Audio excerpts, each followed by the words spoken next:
Hi ఎలా ఉన్నారు? అందరూ బాగున్నారనే అనుకుంటున్నాను. మన ముస్లిం సబ్స్క్రైబర్స్ అందరికీ ఈద్ ముబారక్. ఇంకా రంజాన్ టైంలో నేను గమనించింది ఏంటి అంటే మూన్కి ఒక సిగ్నిఫికెన్స్ ఉందని తెలుసు. అందుకనే ఈరోజు బబుల్కి టెడ్డీకి అన్ని మూన్ షేప్లో ఉన్న న్యాచురల్ ఫుడ్స్ పెడుతున్నాను. అందుకే ఫస్ట్ జీడిపప్పు పెడుతున్నాను మన బబుల్కి. ఇంకో విషయం ఏంటి అంటే చందమామని హిందీలో కానీ ఉర్దూలో కానీ చాంద్ అంటారు. అందుకని ఈరోజు మన బబుల్ పేరు టెడ్డీ పేరు కూడా అన్ని చాంద్తో వచ్చే పేర్లు మార్చాం అనమాట ఈ ఒక్క రోజుకి. సో బబుల్ పేరు చాందిని బేగం.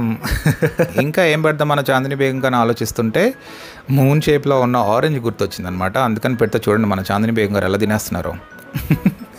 ఆ తర్వాత మనకి ఇంకా కొంచెం బనానా కూడా అదే షేప్లో ఉంటుందని బనానా పెట్టాను. ఇప్పుడు మన చాంద్ పాషా గారి దగ్గరికి వెళ్దాం. వారికి మనం ఇలా పెరుగులో కిబిల్ కొంచెం బ్రోకలీ కలిపి పెట్టాం అనమాట. మూన్ షేప్లో సెట్ చేసి మూన్ షేప్లో రాకపోతే తిట్టుకోవద్దు. మొత్తానికి మన చాంద్ పాషా గారు హ్యాపీగా తినేస్తున్నారు. అదే కాకుండా ఇంకా బనానా కూడా ఇచ్చాను ఇలా రౌండ్ షేప్లో కట్ చేసి, అంటే ఫుల్ మూన్ షేప్ అనమాట. మొత్తానికి ఈరోజు వీడియో అది. కొత్త పిల్లలు ఎలా ఉన్నాయో చెప్పండి. అలాగే వీడియో నచ్చితే లైక్, షేర్ అండ్ సబ్స్క్రైబ్.